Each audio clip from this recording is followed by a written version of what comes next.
Waaqayyo abbaa keenya biraa gooftaa keenya Yesuus Kiristoos biraa ayyaanni nagaanii faraarri hunduma keenyaaf haa baay'atu. Kam jirtu? Waaqayyoon baay'isnee galateeffannaa. Waaqayyoo yeroo gaarii gidduu keenyatti nuu kennaa jiruuf maqaan isaa ulfaatu. Miilla keenyaan dhaabbannee sagalee Waaqayyoo keessaatti dubbifannee achumaan gara sagalee Waaqayyoo dhaga'uutti walii wajjiniidhaan dabarraa. Akkuma walii wajjin barachaa jirru macaafa Efesoon boqonnaa tokko lakkoofsa 3-14tti nan dubbisaa maqaa gooftaa Yesuusiini. Waaqayyoof abbaa gooftaa keenyaa Yesuus Kiristoos sakaraa Kiristoos eebba fuuraa hundumaan waan Waaqa irraatiinis nu eebbiseef galanni haa ta'u. Inni uumamuu biyya lafaa durayyuu warra qulqullaa'an warra isa duratti mudaa hin qabne akka taanuuf jaalalaan karaa Kiristoos nu fo'ateera. Waaqayyo karaa Yesuus Kiristoos ilmaan isaa taanee akka guddifamnuuf akka fedha isaa isa gaariitti yaadaan nuuf qabeera. Kunis guddina ayyaana isaa isa inni ilma isaa isa jaallatamaadhaan nutti tole nuuf kennee hin galateeffachiisa. Akka badhaadhummaa ayyaana isaattis Kiristoos dhiiga isaa nuuf dhangalaasuu isaatiin furamuu dhiifamuu cubbuus qabna. Ayyaanni inni ogummaa isaa fi hubannaa isaa hundumaan nurratti dhangalaasee baay'eedha. Waaqayyo waan isatti gaarii fakkaate karaa Kiristoositti yaadee of dura kaa'atee ture. Ammas dhoksaan fedha isaa kun nu biratti akka beekamu godhe. Barri muramee yeroo guututti Waaqayyo akka ittiin fayyisuuf akeeketti wanta bantii Waaqaa keessaa jiru, wanta lafarra jiru, wanta hundumaas harka Kiristoos jalatti walitti qaba. Waaqayyo wanti hundinuu akka akeeka isaatii fi akka fedha isaatiitti akka ta'uun godha. Nus immoo akka inni yaadee qopheessee of duraa qabutti karaa Kiristoos fo'amneerra. Nuyi warri duraan dursinee Kiristoosiin abdii godhanne ulfina isaatiif galata akka taanuuf nu fo'ate. Isinis immoo ergaa dhugaa wangeela fayyina keessanii karaa isaa dhageessan. Isin warri dhageessanitti amantan Hafuura Qulqulluu isaa abdachiifamee mallatteeffamtaniittu. Hafuurri Qulqulluun immoo warri kan Waaqayyoo ta'an galata ulfina isaatiif yeroo furamanitti wanta nuyi argachuuf jirruuf qabdii keenya. Ameen. Ammasii kaaraa warraa isiniin dubbisaa. Waaqniif abbaan gooftaa keenyaa Yesuus Kiristoos inni Kiristoosiin eebba hafuuraa hundumaan samii irratti nu eebbise sun haa eebbifamu. Inni nu fuula isaa duratti qulqullootaaf warra mudaa hin qabne akka taanuuf utuu addunyaan hin uumamin dura isaan nu filateeraati. Jaalalaanis akka kaayyoo fedhii isaatti akka nuyi karaa Yesuus Kiristoosiin ilmaan isaa taanuuf duraan dursee nu murteesse. Kunis akka ulfinni ayyaana isaa kan inni ilma isaa isa jaallatamaa sanaan toluma nuu kenne sun jajamuuf. Nus isumaan akkuma badhaadhummaa ayyaana Waaqaatti dhiiga isaatiin furama jechuunis dhiifamuu cubbuu arganneerra. Ayyaana isaas ogummaaf hubannaa hundaa wajjin nu baay'ise. Innis akka nuyi iccitii fedhii isaa kan akka yaada isaa isa gaarii inni karaa Kiristoosiin karoorfate sana beeknu godhe. Yaadni isaas yeroo barri murtaa'e sun guututti wantoota samii keessaaf lafarra jiran hunda Kiristoos jalatti walitti qabuuf jedheeti. Nus akkuma karoora isaa waan hundumaa akka kaayyoo fedhii isaatti hojjetu sanaatti duraan dursee waan murteeffamneef Kiristoosiin dhaala arganneerra. Kunis akka nu warri Kiristoosiin abdachuutti kanneen jalqabaa taane galata ulfina isaa taanuuf. Isinis dubbii dhugaa jechuunis wangeela fayyina keessanii Kiristoositti amantanii Hafuura Qulqulluu waadaa galame sanaan chaappeffamtan. Innis warri kan Waaqayyoo ta'an galata ulfina isaatiif yeroo furamanitti wanta nuyi argachuuf jirruuf qabdii keenya. Nufi ta'ee amma samaarifasaa isiniin dubbisaa.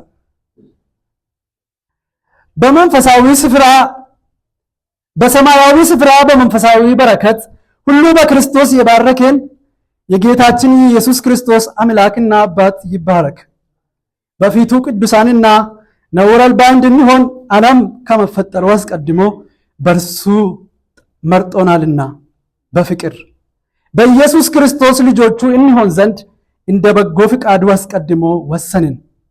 ይሄውም በሚወደው በእርሱ በኩል በነፃ የተሰጠን ክቡር የሆነው ጸጋው እንዲመሰገን ነው። በእርሱም እንደ እግዚአብሔር ጸጋ ባለጠግነት መጠን በደሙ በተደረገ ቤዛነት የኃጢአትን ይቅርታ አገኘን። ጸጋውንም በጥበብና በማስተዋል ሁሉ አበዛልን። በክርስቶስ በክርስቶስ ያቀደውን የፍቃዱን ምስጢር እንደ በጎ ሐሳቡ እንድናውቅ አደረገ። በዘመን ፍጻሜ ይሆን ዘንድ ያለው ሐሳቡ በሰማይም በምድርም ያሉትን ነገሮች ሁሉ ራስ በሆነው በክርስቶስ ስር ለመጠቅለል ነው። ሁሉም በፍቃዱ ምክር መሰረት እንደሚሰራው እንደርሱ እቅድ አስቀድሞ የወሰንን እኛ ደግሞ በርሱ ተመርጠናል። ይሄውም በክርስቶስ ተስፋ በማድረግ የመጀመሪያ የሆነው እኛ ለክብሩ ምስጋና እንሆን ዘንድ ነው። እናንተም ደግሞ የእውነት ቃል ይህም የድነታችሁን ወንጌል በሰማችሁ ጊዜ ወደ ክርስቶስ ተጨምራችኋል። አምናችሁም በእርሱ በመሆን ተስፋ ሆኖ በተሰጠው በመንፈስ ቅዱስ ማኅተም ታትማችኋል። ለክብሩ ምስጋና ለመሆን የእግዚአብሔር የሆኑትን እስኪዋጁ ድረስ እርሱ ለርስታችን ዋስትና የሚሆን መያዣ ነው። ጸልያለን።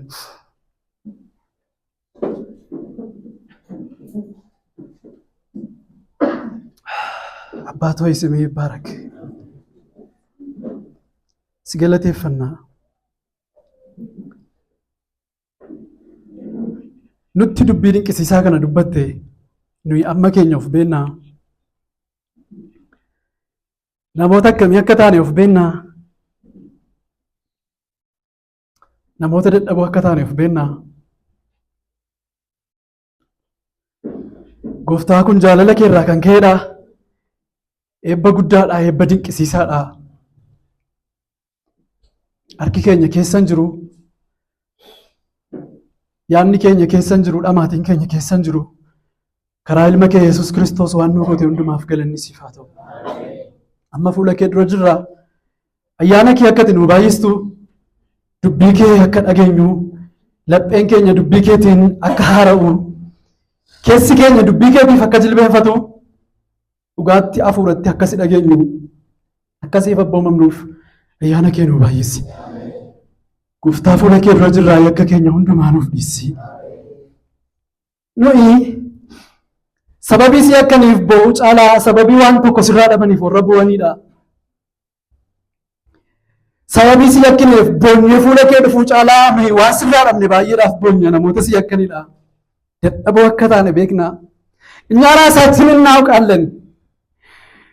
eessa akka jirru beekna. Dadhaboo akkamii akka taane beekna. Ayyaanni kee utuu nu hirkisne ta'e, araarri kee utuu nu baay'inne ta'e, namoota akkamii akka taane beekna. Har'as si akkineerra. Fedha foon keenya duukaa buuneerra, yaada keenya duukaa buuneerra, si gaddisiisneerra. Dhiiga ilma kee Yesuus Kiristoosiin cubbuu keenya hundumaatti nu miici. Sa'atii kana sagalee kee akka dhageenyuuf hafuurri qulqulluun nu haa gargaaru. Gurra qalbii keenyaa nuu banii, laphee keenya nuu banii, sagalee kee amanamummaadhaan akka dubbannu.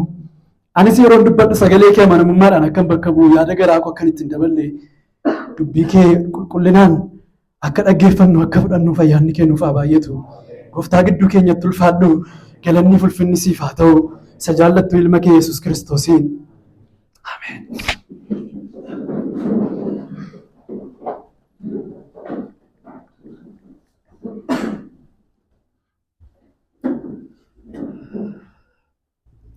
Ulfinni Waaqayyoof haa ta'u.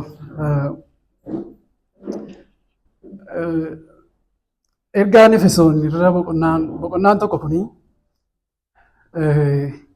yoo amanaa dhugaa taanee fi waan laphee keenya waaduudha.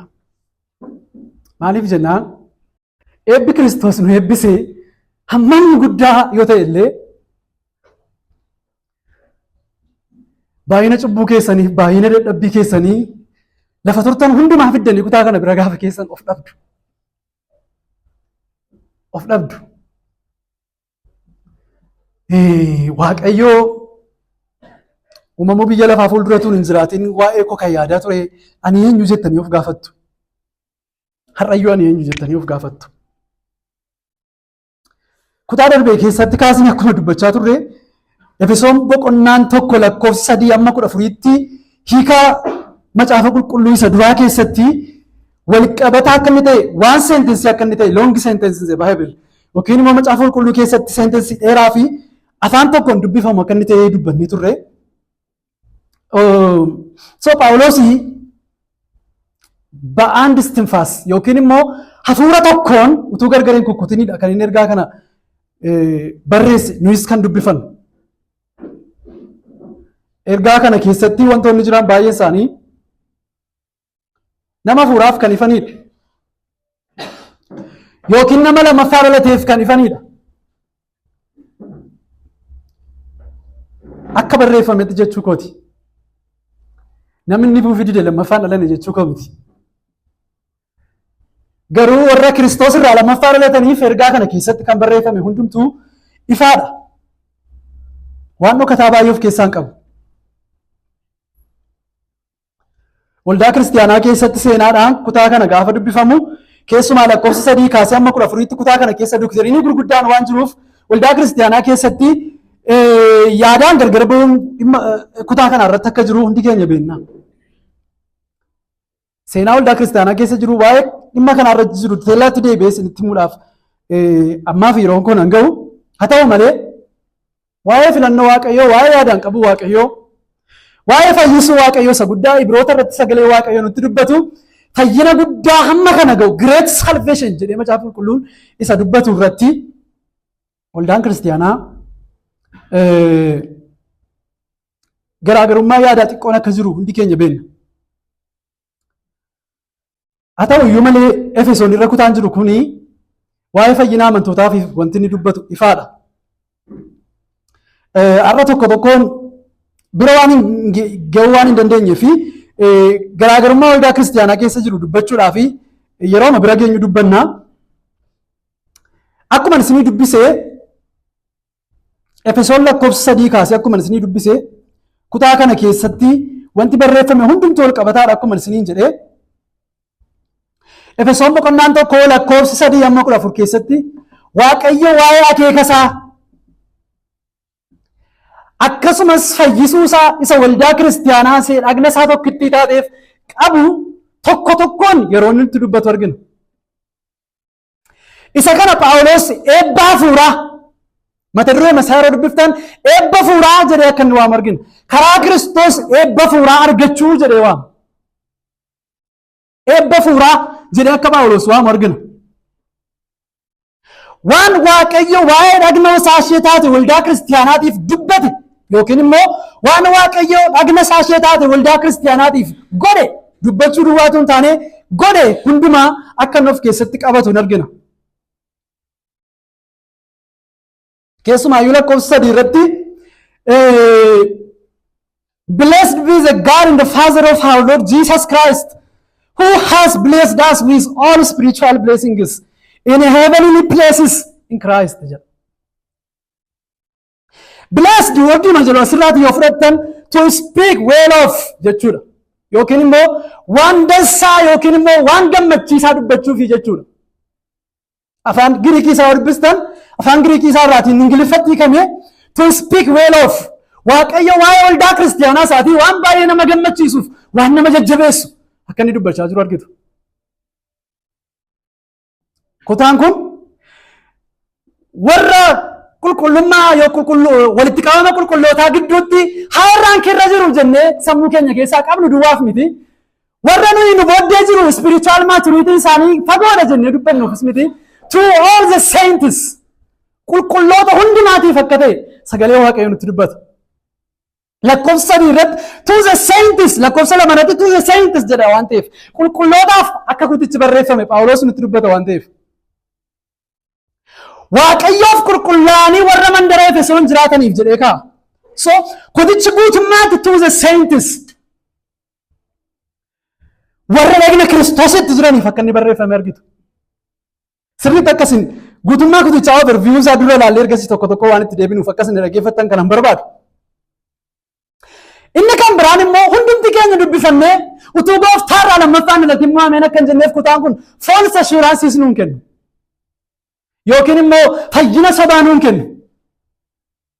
Maaliif jennaan warra qulqullaa'an duwwaatu hin ta'in lakkoofsa 2 gubbaarratti ol deebitanii dubbifattanii warra amanamoof to faithful in Christ. Afaan Amaariffaa isaa dubbifattan isin argattu. For an apostle of Jesus Christ by the will of God, to the saints which are at Ephesus, and to the faithful in Christ Jesus. Warra Christos keessatti amanamaniif jedha. Jarri kun warra fayyan saintii warra ta'an duwwaatu hin taane warra amanaman bifa ilma isaa Yesuus Kiristoos warra of keessaa qaban yeroo hundumaas warra isatti jijjiiramaa jiran akka isaan ta'an argattu.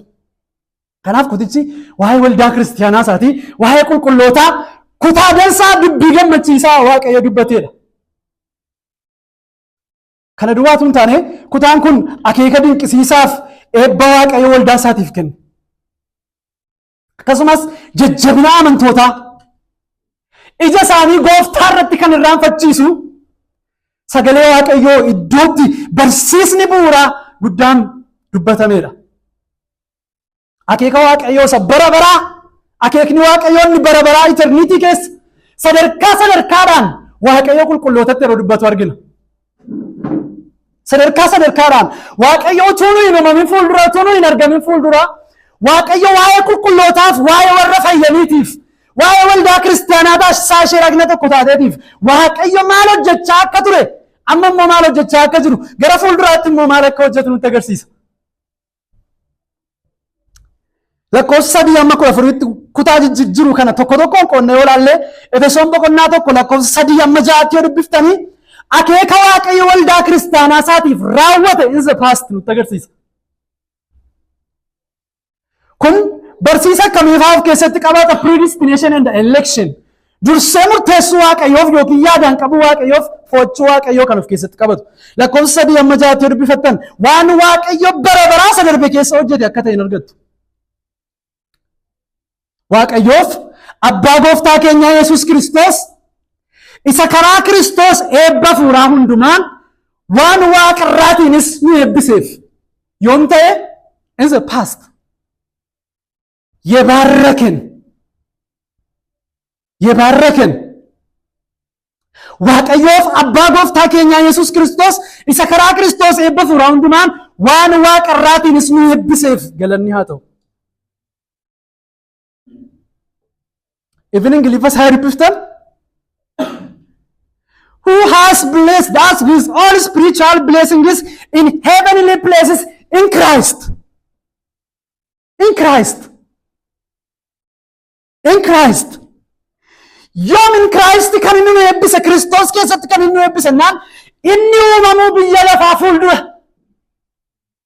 እኛ ሳንወለድ በፊት እኛ በስፍራው ሳንኖር ኡመሙ biyya lafaa fuuldura inni uumamu biyya lafaa fuuldura iyyuu warra qulqullaan warra isa duratti mudaan qabni akka taanuuf jaalalaan karaa Kiristoos maal nu godheera nu faateera. Chosen us in him before the foundation of the world. Chosen us in him. In whom? In Christ. Him in jedhu isa keessatti nu foote inni jedhu kun in Christ no. In Christ. Before the foundation of the world. Waan isin dhibu keessaa Yesuus Kiristoos ergaa Phexrosin gaafa dubbiftan inni uumamuu biyya lafaa fuuldura yaadaan qabame gara dhuma barichaatti immoo isiniif jedhee mul'ifame inni jedhu Yesuus Kiristoosis qulqullootaaf akka inni yaadaan qabame ture. Fooniin mul'achuun isaa yaadaan qabame akka ture. Dhufee gatii cubbuu keenyaa kaffaluun isaa nu furuun isaa yaadaan qabame akka ture nutti hima. So Waaqayyo qulqulloota yoom yaadaan qabennaan in Christ before the foundation of the world. Muka fayyinaa ittiin manicha ijaaru gaafa qopheessu Waaqayyo warra mukicha keessatti walitti qabamanis walitti qopheesseera. Kanaaf lakkoofsa 3-6 gidduutti waan yeroo darbe keessa Waaqayyo hojjete. Lakkoofsa 5 irratti akkas jedha. Waaqayyo karaa Yesuus Kiristoos ilmaan isaa taanee akka guddifamnuuf akka fedha isaa gaariitti yaadaannuuf qabeera.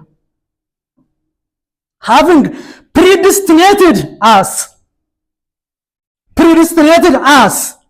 unto the adoption of children by Jesus Christ to himself according to the good pleasure of his will. Predestinated yeroo darbe keessa Waaqayyo yaadaannu qabeera. Lakkoofsa 6 irratti kunis guddina ayyaana isaa isa inni ilma isaa jaallatamaadhaan nutti tolee nuuf kenne in galateeffachiisa. Ingiliffa isaa dubbifattan to the praise of the glory of his grace. wherein he has made us accepted in the beloved. Made us accepted in the beloved. Chosen us, predestinated us, accepted us in the beloved. ilma isaa isa jaallatamaa keessatti eebba fuuraa hundumaan nu eebbis, blessed us, chosen us, predestinated us and accepted us. Waaqayyo bara baraa sadeebbe keessa wanta inni godhe hundumaa nutti agarsiisa. Lakkoofsa 7:11 yoo dubbifattan akeeka Waaqayyo waldaa kiristaanaa isaatiif raawwate akkasumas raawwachaa jiru nutti agarsiisa. Akeeka Waaqayyo waldaa kiristaanaa isaatiif raawwate akkasumas raawwachaa kan inni jiru nutti agarsiisa. 7:11 akka badhaadhummaa ayyaana isaattis Kiristoos dhiiga isaa nuuf dhangalaasuu isaatiin. Kiristoos dhiiga isaa nuuf dhangalaaseera. Dhiiga isaa nuuf dhangalaasuu isaatiin amma maal qabna? Furamuu qabna, dhiifamuu cubbuus qabna. Kiristoos dhiiga isaa nuuf dhangalaasuu isaatiin. In whom we have redemption through his blood, the forgiveness of sins according to the riches of his grace. Amma karaa Kiristoosiin furamuu qabna, dhiifamuu cubbuus qabna. Kanaafidha ija jabinaan gara teessoo isaatii kan nu hidhannuuf amma furamuu qabna waan ta'eef, amma dhiifamuu cubbuu qabna waan ta'eef. Lakkoofsa kana akka kanatti irra fiigeen fixu lakkoofsa 3tti ol deebi'a. Garuu guutummaa kutichaa overview isaa ilaallee gara lakkoofsa 3tti ol deebina. Lakkoofsa 8 irratti ayyaanni inni ogummaa isaa fi hubannaa isaa hundumaan nurratti dhangalaase baay'eedha. Yoom? Amma nurratti ayyaanni isaa baay'eedha. Kanaafidha qajeelonni lafa kufanitti kufanii kan hin hafneef. ጸጋው ብዙ ስለሆነ የሚያነሳ ስለሆነ ለዛ ነው ayyaanni ogummaa isaaf hubannaa isaa hundumaan nurratti dhangalaase baay'eedha. Wherein he has abounded toward us in all wisdom and prudence. Amma lakkoofsa 11tti yoo dubbiftan Waaqayyo waan isatti gaarii fakkaate karaa Kiristoos itti yaadee of dura kaatee ture. Ammas dhoksaan fedha isaa nu biratti akka beekamu godhe. Amma dhoksaan fedha isaa nu biratti akka beekamu godhe. Har'a dhoksaan fedha Waaqayyo nu biratti akka beekamu. Kanaaf lakkoofsa 7:11tti waan Waaqayyo waldaa kiristaanaa isaatiif hojjete ammas nu keessatti hojjechaa jiru nutti agarsiisa. Lakkoofsa 10 irratti barri muraasa yeroo guututti Waaqayyo akka ittiin fayyisuuf akeeketti wanta bantii Waaqaa keessaa wanta lafarra jiru wanta hundumaas harka Kiristoos jalatti walitti qaba. Lakkoofsa 12 kaastanii dubbistan 12:14 yoo dubbistan nuyi warri duraan dursinee Kiristoosin abdii godhanne ulfina isaatiif galata akka taanuuf nu fo'ate. Isinis immoo ergaa dhugaa wangeela fayyina keessanii karaa isaa dhageessan isin warri itti dhageessanii amantan hafuura qulqulluu isa abdachiifameen mallatteeffamtaniitu jedha.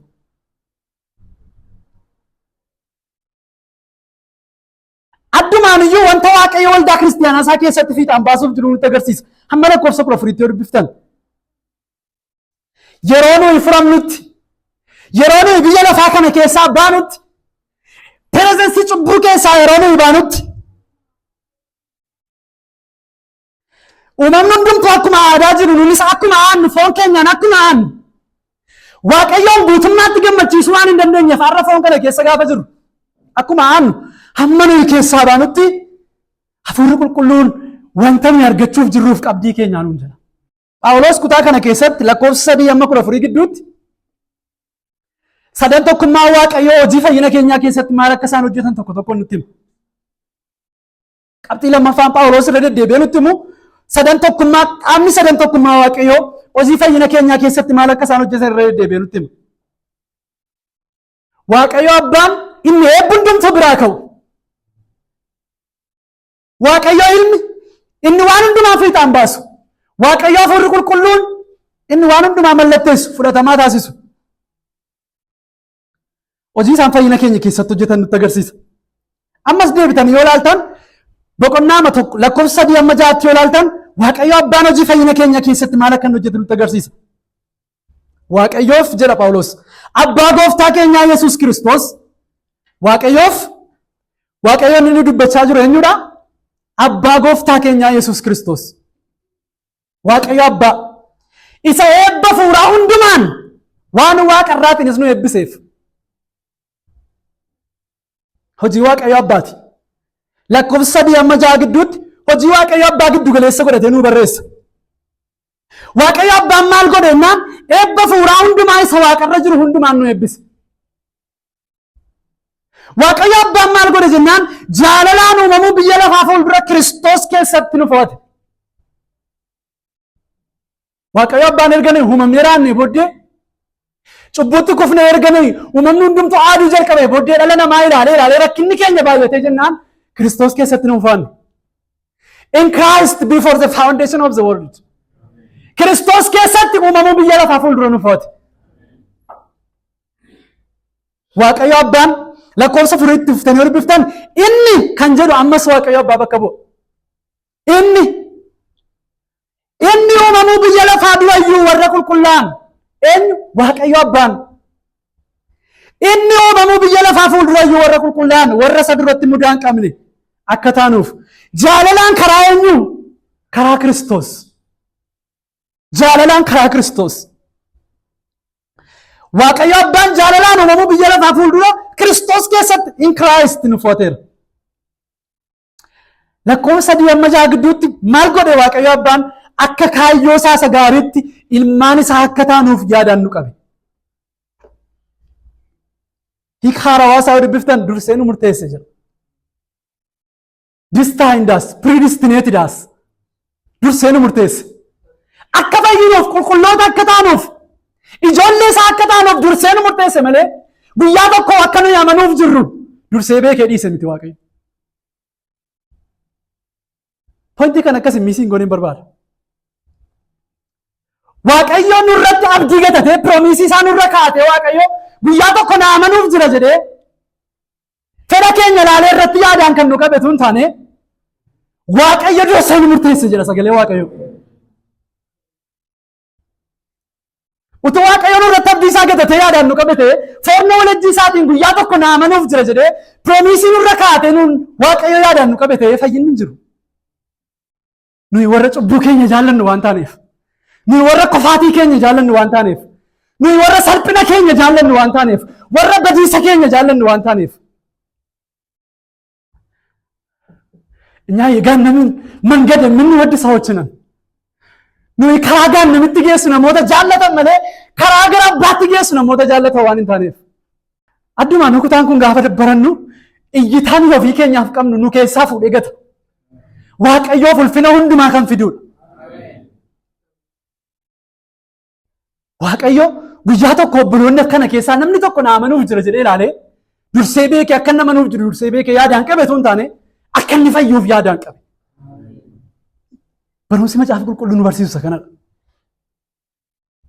Kutaa isa kanatti hin deebinaa ammaaf keessa hin deemu. Kanaafiyyuu akka kaayyoo isaa gaariitti ilmaan isaa akka taanuuf yaadaan nu qabe yookiin immoo dursee nu murteesse jedha hiika haarawaa dubbifatan. Ammas hojii Waaqayyo abbaati. Ilma isaa jaallatamaa keessatti fudhatamoo nu godhe jedha. Lakkoofsi 6. Ilma isaa jaallatamaa keessatti fudhatamoo nu godhe. Made us accepted in his beloved son. Ilma isaa jaallatamaa keessatti fudhatamoo nu godhe. Waan isin dhibu keessaa lakkoofsa 3-6 dubbatee raawwate Phaawulos Waaqayyo abbaan maaliif kana godhe jennaan? Waaqayyo abbaan maaliif kana godhe jennaan lakkoofsa 6 irratti gaafa cufu maal nuun jedha? Ulfinni ayyaana isaa hundumaa caalaatti akka jajamu fedha. Malee namoonni akka of jajaniif hin jedhu. Ofii keenya keessa waan fooyyee qabu akka barbaannuuf hin jedhu. Ulfinni ayyaana isaa hundumaa caalaatti akka jajamuuf jedha. To the praise of the glory of his grace. Kanaaf Waaqayyo abbaan boqonnaa 3 lakkoofsa 3-6 gidduutti hojii Waaqayyo abbaan hojjete nutti agarsiisa. Hundumaa caalaa hojiin Waaqayyo abbaan hojjete inni jalqabaarraa yookaan ilma isaa nuu kennuu isaati hundumaa dura. Kanaafidha Roomaa boqonnaa 8 gaafa dubbiftan 28 kaastanii gaafa dubbiftan hamma 32 yeroo dhuftan 28 irratti Phaawulos maal nu barreessa? Waaqayyo warra isa jaallatan karaa hundumaa gargaaree gara gaariitti isaan geessa. Isaanoo warra akka akeeka isaatiitti waamamanidha. Warra duraan dursee akeeka isaatiin foote fakkaattii ilma isaa isa obboloota baay'eedhaaf hangafa ta'uuf jiru akka ta'aniif yaadaan isaan qabe jedha. Warra yaadaan isaan qabe waameera. Warra waan immoo qajeelota isaan godheera. Warra qajeelota godhe immoo ulfinaan isaan ga'eera jedha. Akkas jedhee raawwatee lakkoofsa 32 irratti Phaawulos akkas nuun jedha. Waaqayyo ilma isaa utuu hin mararsiifatin akkasumatti tola. Hunduma keenyaaf dabarsee erga kenne ilma isaa wajjin waan hundumaa nu dabarsee nuuf hin kennuure jedha. Badhaadhummaa Waaqayyoo eebbi Waaqayyoo inni guddaan inni nu kenne karaa ilma isaa Yesuus Kiristoos. Eebba Waaqayyoo Efesoon irratti nutti dubbatu kana amantoota dhugaadha yoo taane dhageenyee hambiltaana, dhageenyee gad of deebifna, dhageenyee caalmaatti Waaqayyoon sodaanna, dhageenyee caalmaatti Waaqayyoof gadi jenna malee laayisensii cubbuu godhanna miti. እኛን የማይመጥነን ክብር እኛን የማይመጥነን ብሌሲንግ ነው በክርስቶስ ኢየሱስ የተደረገልን የእግዚአብሔር በረከት ነው። ከናለ ኮሰድ ያመጃቱር ቢፍተን ዋቀዮ ባግዱ ገለስ ቁለት ቶርባ ካስተኒ አመኩለ ለማትር ቢፍተኒ ቶርባ ካፍተኒ አመኩለ ለማትር ቢፍተኒ ሞ ዋቀዮ ይልማ ግዱ ገለስ ቁለት ዋቀዮ ይልማ ግዱ ገለስ ቁለት ለኮስተር በረተ ከዘራ አከበላዱማ ያነሳትስ ክርስቶስ ይገሳ ኑፍ ደንገላሱ ሳት እንጀራ ጀርቀባ ማልጎ ለዋቀዮ ይልምና ክርስቶስ ይገሳ ኑፍ ደንገላሰ ሄደ ጀርቀባ ደሙን አፈሰሰልን ኤኙፍ ኑፍ ይገሳኑ ደንገላሰ እንጀራ ኩል ልቡ ሳኑ ከነ ዝገኛ ሳኑ ከነ ጀቹ ማሊፈና ለለወ በቆና ክሮተርበ ለወተ በቆና ክሮተርበ ለጠኔ ሮድብስተኒ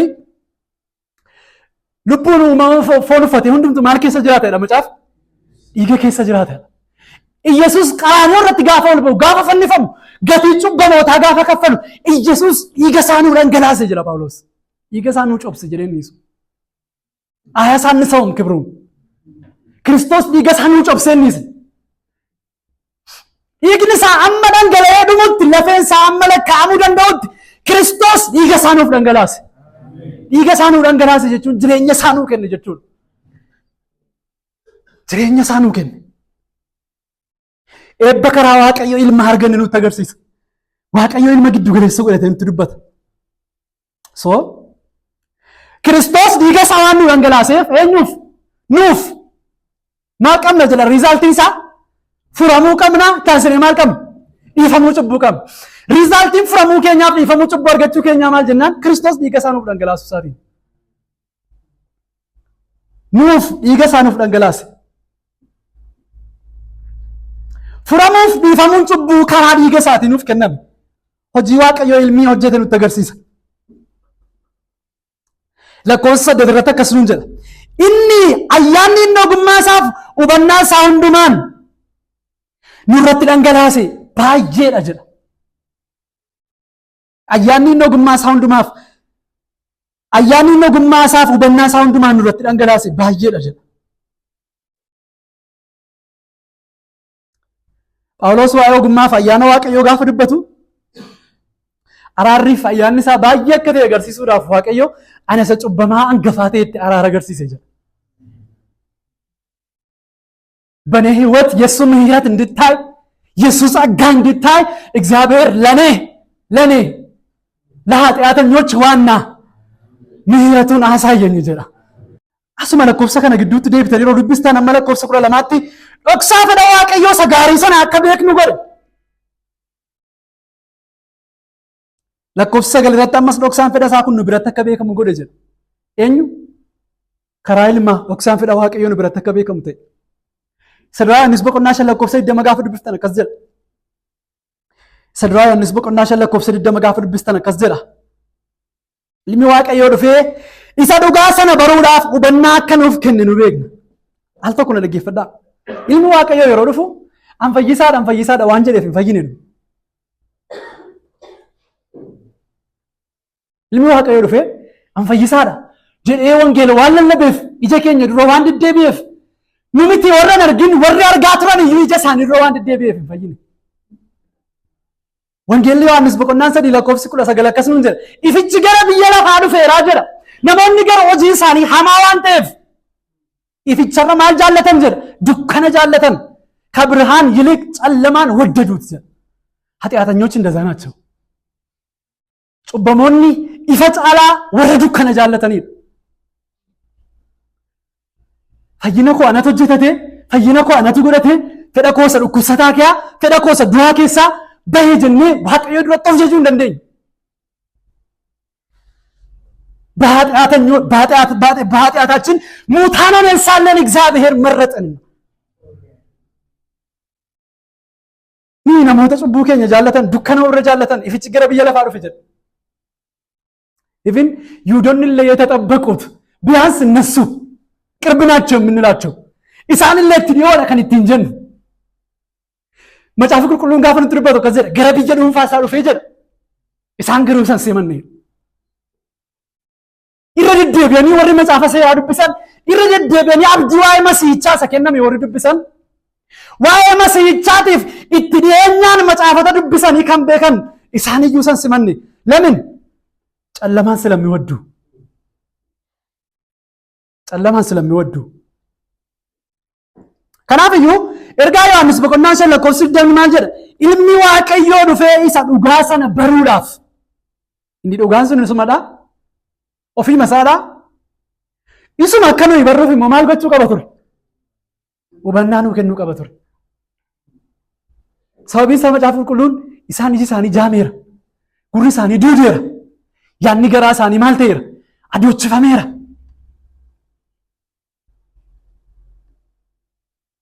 ከናፍዩ ilmichi maal nu godhe fedha Waaqayyoo isa gaarii akka beeknu nu godhe. Ilmichi maal gochuuf jira?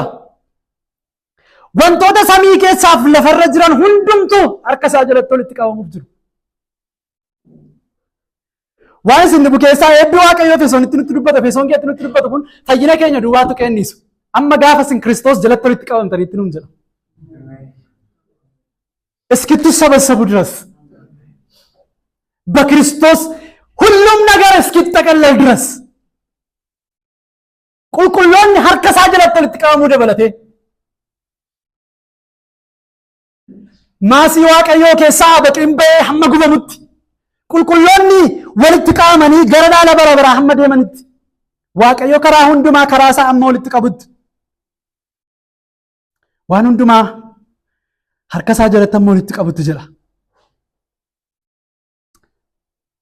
Irra deebi'a ammas lakkoofsa 12 deemtanii gaafa dubbistan. Waan abbaan godhe hundumaa dubbatee raate abbaan maaliif kana godhe jennaan to the praise of his glory of his grace. Lakkoofsa 12 irrattis dhufee irra nuu deebi'a akkas jedha. Ni warri duraan dursinee Kiristoosin abdii godhan ulfina isaatiif galata akka taanuuf. Waaqayyo ilmi maaliif akkas godhe jennaan ulfina isaatiif galata akka taanuuf. waaqayyo abbaan maaliif akkas godhennaan ulfina isaatiif galata akka taanuuf ክቡር የሆነው ጸጋ ምስጋና እንድንሆን አማርኛ ፈሳወር በስተን ክቡር ለሆነው ጸጋ ለተከበረው ጸጋ ምስጋና እንድንሆን ለተከበረው ጸጋ ምስጋና እንድንሆን ነው waaqayyo ilmi maaliif dhiiga isaa dhangalaase waaqayyo ilmi maaliif nu fure waaqayyo ilmi maaliif dhiifama cubbuu nuu kenne ለተከበረው ጸጋው ምስጋና እንድንሆን lakkoofsa 13 irratti hojii hafuura qulqulluun hojjetan nutti agarsiisa waaqayyo hafuura qulqulluu giddu galeessa godhatee nutti dubbata waaqayyo hafuura qulqulluun eegumsa bara baraatiif nu mallatteessu isaa nutti hima በክርስቶስ እስኪጠቀለል ድረስ jedhee achumaan immoo waaqayyo hafuurri qulqulluun hamma biyyi lafaa kun konsaammeet taatutti inheritaansii keenya dhaala keenya waan Kiristoos argachuuf jiru hundumaa isaa wajjin amma gaafa argannutti ለርስታችን መያዣ እንዲሆን lakkoofsa 13 irratti akkas jedha isinis immoo ergaa dhugaa wangeela fayyina keessanii karaa isaa dhageessan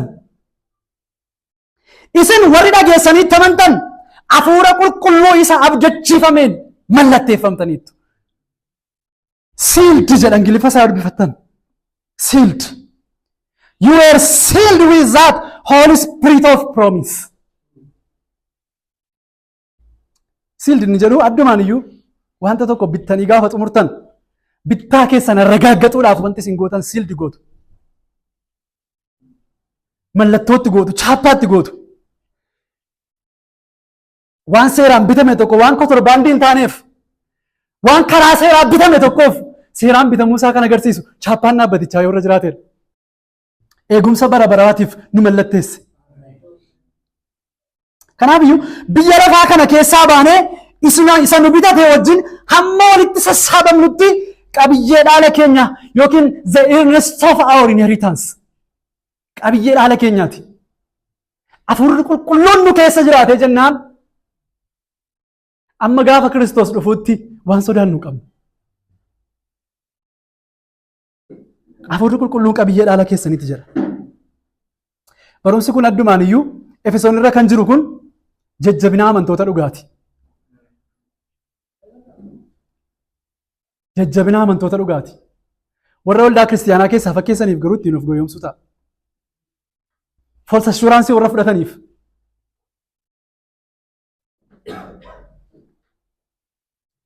Yeroo baay'ee of jajjabeessuudhaaf akka kiristaanotaatti waan baay'ee gochuu dandeenya ta'a.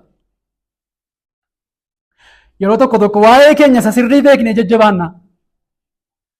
Waan cimina akkasiin qabaa jenna. Cimina keenya irratti dhaadannaa. Laafina keenyaaf immoo tireeningii garaagaraa fudhanna ta'a. Barumsa garaagaraa waan hamilee namaa kakaasan, waan nama cimsan, motiveeshinaal leerning ሊሆን ይችላል. waan motiveet nama godhan hamilee namaa waan kakaasan ta'uu danda'u. Barumsoota amala keenya fooyyessan baay'ee fudhachuu dandeenya ta'a. Haa ta'u malee yeroo muraasa hunduma isaanii of keessaa dhabne amma sabbii kutan. Wanti gaariin tokkollee nama biraa akka hin baane nutti agarsiisu. Barumsa biyya lafaa keessa, tireeningii biyya lafaa keessa, beekumsa biyya lafaa keessa wanti amantoota jajjabeessu tokkollee akka hin baane. Jajjabaachuudhaaf mana baay'ee linne irra ta'a. Ifin waaqayyoof jiraachuudhaaf. Ifin hojii keenya isa biyya lafaatti milkaa'uudhaaf duwwaa miti waaqayyoof jiraachuudhaaf sirreeffamaa malaa baay'ee barbaanne irra ta'a. ያለ እግዚአብሔር ጸጋ ድጋፍ ሮጠናል። አያና ዋቀዮ ነላ አራራ ዋቀዮ ነላ ፉለ ክርስቶስ ነላ ፊነረታ ገሮማ ሰብዲ ኩተኔው ፈርጊና የሮ tokko ሞ ገራን keenya ሰሰቱ ደንዳ ቀበኛ ሆረቹት ያዲ keenya እርክፈሙ ደንዳ ጃለተሙት ዝና ብየ ለፋ ከሳት ያዲ keenya እርክፈሙ ደንዳታ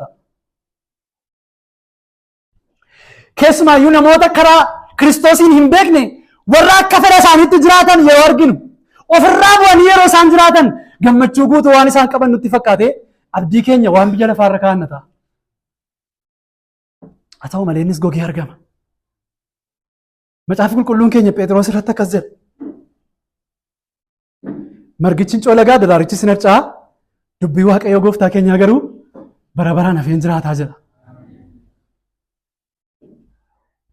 Faarfannaa 73 irratti waa'ee warra kanaa gaafa dubbatu lakkoofsa 19:20 irratti Daawiti waa'ee ofii isaatiif waa'ee abdii biyya lafaa keessa jiru maaliin akka jajjabaachuu qabu gaafa dubbatu waa'ee jalloota akkas jedha. Waa'ee warra garaa isaanii sooruma biyya lafaatti waan biyya lafaa jaallachuutti hidhame abdii isaanii waan biyya lafaarra kaa'atanii akkas jedha. Attamitti battalatti badiisa sodaachisaan isaanirra ga'e. Attamittis dhidhimanii naasuu guddaadhaan xabu jedhani in a moment jedha. Attamitti battalatti in a moment jedha Ingiliffa isaa dubbifattan. Akka wanti abjuudhaan argan yeroo dammaqan dhabamu akkasumas yaa gooftaa ati yommuu kaatu bifa isaanii akka waan hin jirreetti ilaaltaa jira. እግዚአብሔር waaqayyo waan inni nuu kenne gaafa wallaallu waan warri biyya lafaa qaban yeroo dharraanu qooda keenya kana goona. Qooda keenya kana goona. Zeen waa'ee ofii isaatii gaafa dubbatu Daawit itti fufee maal jedha? Kan koo garuu jedha 23 irra geessanii yeroo hundumaan si biratti hafaadha. Ansi maaliin dhaalaadha? Atumaan simatu eebba kooti jedha. Yeroo hundumaa si biratti nan hafa. Ati harka koo mirgaa qabdaa. Kana duwwaa mootuu hin taane ati gorsa keetiin na geggeessita. Amma eessaatti amma ulfinatti na fudhatutti kana booddee immoo ulfinatti na fudhatta. This is the blessing of believers. Kanadha eebbi amantootaa. Kanadha. Kanadha. Abdiin amantoota hirkatan isa kanadha. Isa samiitii dhufeedha. Gara gadiitti nufa. Tariitii kutaa kana dubbifannee I am blessed jennee irra ta'a. Yeroo baay'ee kutaa kana I am blessed jennee ittiin qarshii baay'ee argachuuf fayyadamnee irra ta'a.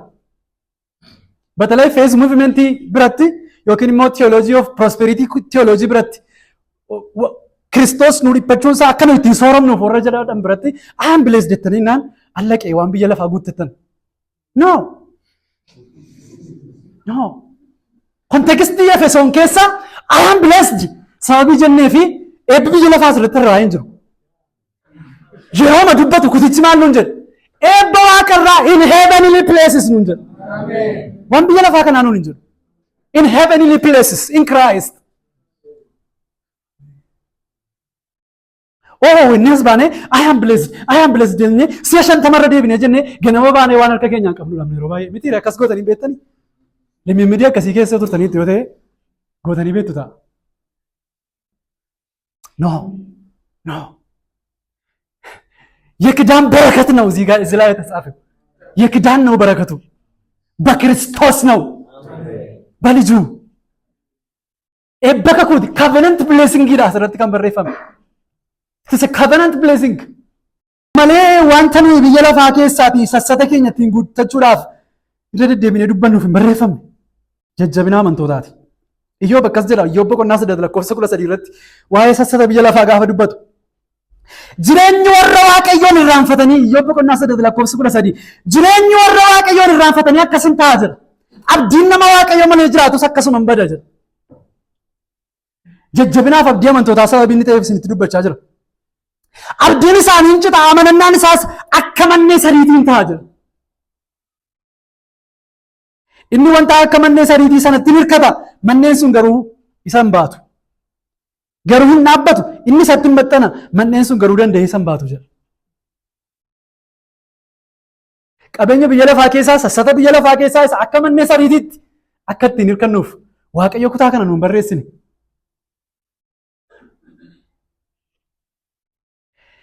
Yeroo tokko jireenya kiristiyaanummaa keenyaa keessatti Waaqayyo maan gammachiisuudhaaf immoo qulqullummaatti jiraachuudhaaf immoo performaansii mataa keenyaatti hirkannata.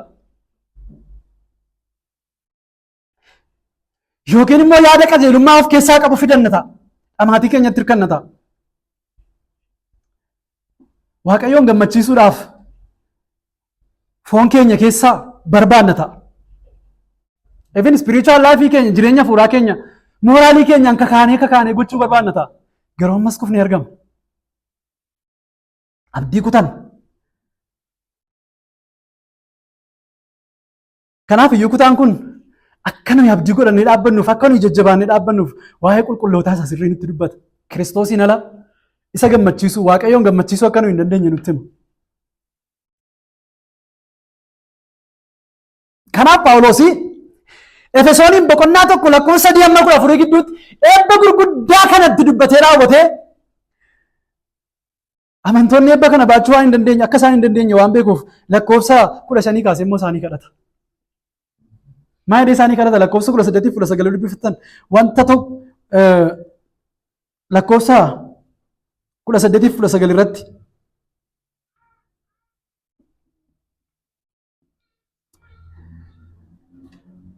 waamichi isaa abdii maalii akka of keessaa qabu. Abdii amma kanaa dubbatee raawwatee waamichi isaa abdii maalii akka of keessaa qabu. Ulfinni warri Waaqayyoof qulqullaa'an itti darbanii argachuuf jiranis in argatu dirqama jarri kun in argatu.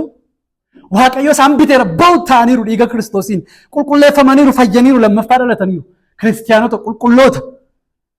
Ulfinni warri Waaqayyoof qulqullaa'an itti darbanii argachuuf jiranis badhaadhummaan isaa maal akka ta'e beekuudhaaf. Sababiin isaa badhaadhummaa gooftaa isaa samii ta'e kan dubbiftanii badhaadhummaa lafaatti hiikkattu waan ta'eef Phaawulos isiniin kadhadha. Badhaadhummaan isaas kan lafaati. Maal akka ta'e beekuudhaaf badhaadhummichi maal akka ta'e akkas hin beektaniif. Kan lafaa gootanii hiiktu waan ta'eef. Birrii argachuu gootanii jireenya lafaatti lallaba lafaa godhattu waan ta'eef. Badhaadhummaa isaa maal akka ta'e beekuudhaaf ija qalbii keessanii akkasii ibsuuf kadhata kooti. Ija qalbii keessanii akkasii ibsuuf. Irrangi way wanta Phaawulos wanta fuudhu qulqulluun dubbate kan akkasii nu fudhanneef hisalleellahu. Nan kadhadha. Waaqayyo akkasii ibsuuf. Dursanii yaadaan qabamuun maal akka ta'e Waaqayyo akkasii ibsuuf. Nufoochuun Waaqayyo maal akka ta'e Waaqayyo akkasii ibsuuf. Saayikooloojii keessaniin bira ga'uu waan hin dandeenyeef. Tiyoorii keessaniin bira ga'uu waan hin dandeenyeef. Dhugaa hadhaa Waaqayyo macaafa isaa keessatti dubbate akka inni ta'e akka beektaniif. Hafuurri qulqulluu yoo isinii ibse malee fudhachuu akka isin hin dandeenye waan hin beekuuf Waaqayyoon isiniif kadhadha. Kunis nuyi warra amanneef humni isaa safara malee guddaa akka ta'e aangoon isaa inni jabaanis nu gidduutti akka hojjetu akka beektaniif ture jira. Hin kadhateef.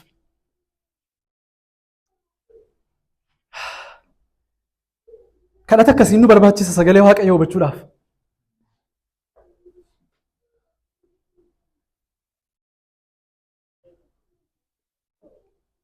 Kanaaf iyyuu kutichi waa'ee eebba amantootaa. Amantooti kutaa kanaan akka isaan jajjabaatan. Jajjabaachuu duwwaatu hin taane barsiisa faawundeeshinaal ta'e dhugaa galagaluu hin dandeenye baay'ee kan of keessaa qabudha. Gara lakkoofsa sadiittinis hin deebisa. Gara lakkoofsa sadiittinis hin deebisa. Lakkoofsa sadii irratti akkasuma jedha. Waaqayyoof abbaa gooftaa keenyaa Yesuus Kiristoos. Isa karaa Kiristoos eebba fuuraa hundumaan waan waaqa irraatiin nu eebbiseef galanni haa ta'u jedha.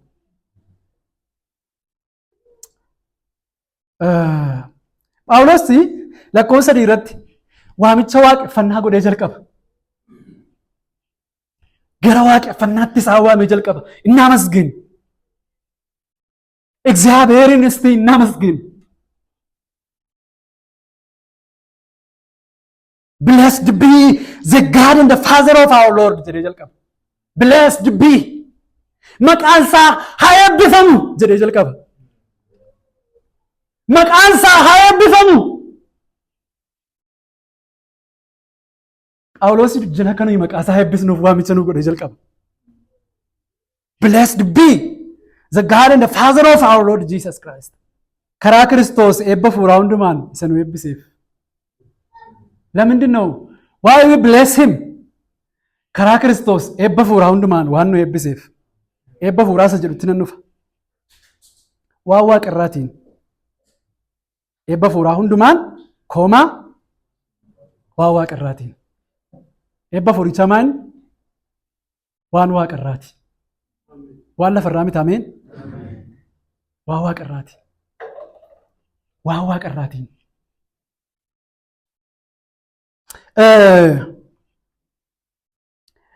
Waaqayyoof abbaa gooftaa keenyaa Yesuus Kiristoos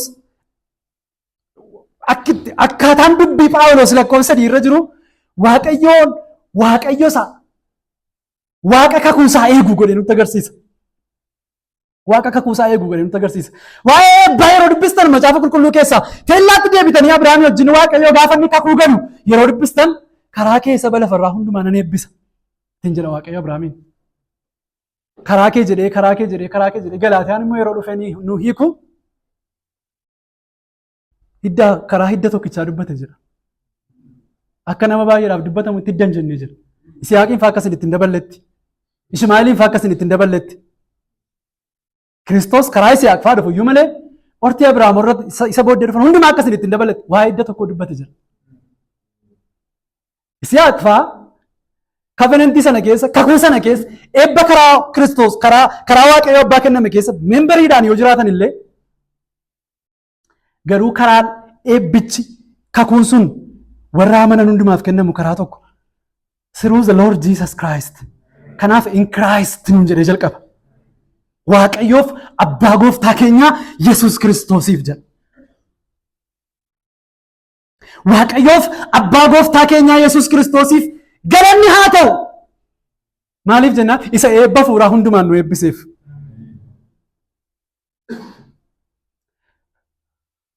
Maaliif Phaawulos akka jedhee jalqabannaan waan Waaqayyoof galataaf ulfina guddaa kennisiisudha. Waaqeffannaa keenya duwwaa keessatti tun ta'in banuuraachin. Jireenya keenya keessatti barsiisi Phaawulos kutaa kana keessatti dubbatu Waaqayyoof galataaf ulfina guddaa kan kennisiisudha. Waaqayyoof akka nuyi jiraannu kan nu godhudha.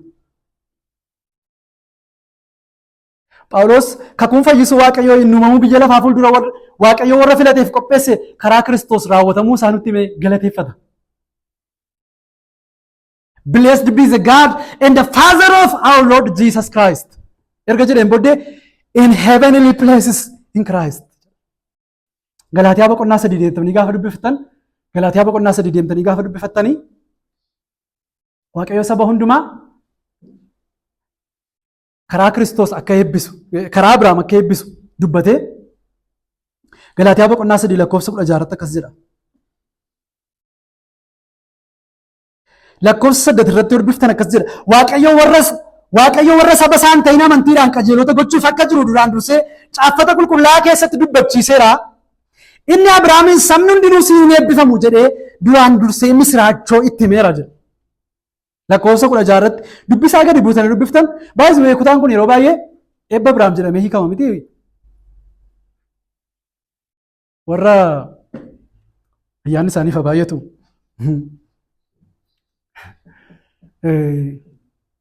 Warra wangeela badhaadhummaa godhan biratti eebba Abrahaam jedhamee hiikama. Garuu kutaa kana keessa eebba Abrahaam jedhamu malee waa hundi biyya lafaa keessa hin jiru. Waa'ee eebba qajeelummaa, eebba samiiraatu hundumti isaa addanattis. Hin fudhatu shanii macaafaaf ofitti hin fudhatu sitti galchitanii. Galaatiyaan boqonnaa 3 utuu isin dhuftanii keetti barreessitanii jedhee fudhatu. Waa'ee eebba waaqarraati kan inni dubbatu. Waa'ee qajeelummaati. Karaa Kiristoos qajeelota ta'uuti kan inni dubbatu. Namni Waaqayyo irratti qajeelaa ta'e jireenya dhugaa akka jiraatu dubbata malee waa'ee kanaan dubbatu. Lakkoofsa 10 irratti akkas jedha. Eebbi Abrahaam argate karaa Kiristoos Yesuus saba Waaqayyoo warra hin ta'in hundumaaf akka kennamuuf. Hafuura isa Waaqayyoo abdachiises amantiidhaan akka fudhannuuf Kiristoos nu fureera jedha. ስለዚህ asirratti eebbi nuu barreeffame eebba kakuuti. የካቨናንት ብሌሲንግ ነው። lakkoofsa 16 irratti in Christ isa jedhu hojii of iddanii yeroo dubbiftan lakkoofsa 16 irratti akka Waaqayyo Abrahaamiif hidda isaatiif egaa Waaqayyo Abrahaamiif hidda isaatiif abdii kenneera jedha. Akka nama baay'eedhaaf dubbatamutti hiddootan jedhu akka nama tokkoof dubbatamutti hidda jedha. Innis Kiristoos jedha. Karaa Kiristoos maal nu godhe jedha nu eebbise. Kanaaf Phaawulos Waaqayyoof abbaa gooftaa keenyaa Yesuus Kiristoosiif jedhee jalqaba. Kanaafidha Abrahaam baay'ee saba kee keessaa qomoo kee keessaa bahii gara biyyan agarsiisuudhaaf jedhamee achitti sin eebbisaa ittiin jedhamee deemee Kanaaniinis deemee ganaa Waaqayyoo biroota dhuftanii gaafa dubbiftan Abrahaamiin mandara haaraa abdachiisa ammas. Mandara haaraa ganaa isa Kanaanitti inni argee beeku hin taane Waaqayyoo ganaa mandara haaraa abdachiisa maal ittiin jedhee Abrahaam garuu mandara harka namaatiin ijaarame tun ta'in isa Waaqayyoo akka inni ijaaramu qopheesse abdiidhaan hin eeggata ture jedha. Innis Yerusaalem isa waaqarraati jedha. Kanaaf eebba Abrahaam isa dhugaa eebba Abrahaam argate keessaatii kan eebbifamne nuyi qulqulloota. Karaa Kiristoos in Kiraayist kan inni jedhuuf kanaaf. Waaqayyoof abbaa gooftaa keenyaa Yesuus Kiristoos isa eebba waaqarraa hundumaan nu eebbise.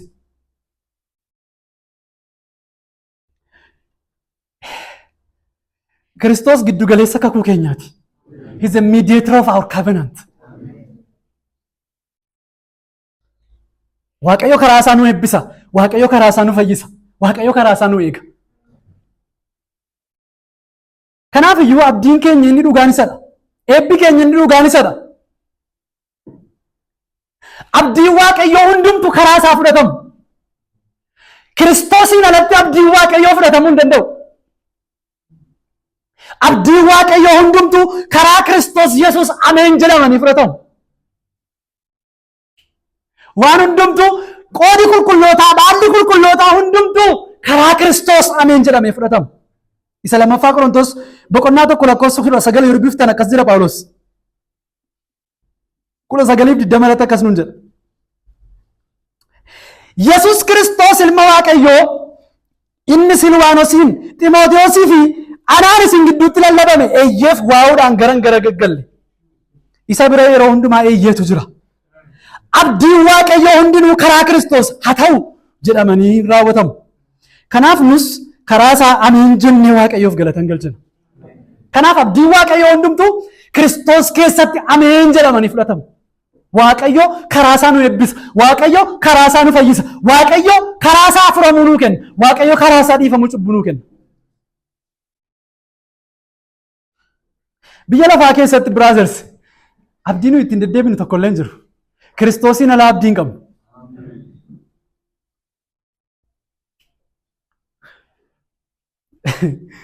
Wanti biyya lafaa keessaa bahu yeroo tokko tokko nuu tolee ija keessan yoo irra kaa'attan be careful. Ergaa Yaaqoob waa'ee kanaa nutti hima. Warri biyya lafaa kana keessatti sooressota ta'an qabeenya sana amansiisnerra abdii isaanii akka hin kaa'anne jedha. Hiyyeessota yoo taanes sooressota yoo taanes ija keenya kan nu irra kaa'achuu qabnu eenyurra? Kiristoos irra. Kiristoos eebbaa amanamaa lubbuun keenya qabattee dhaabattudha. Abdii keenya eebbifamaa isa nu eeggachaa jirrudha.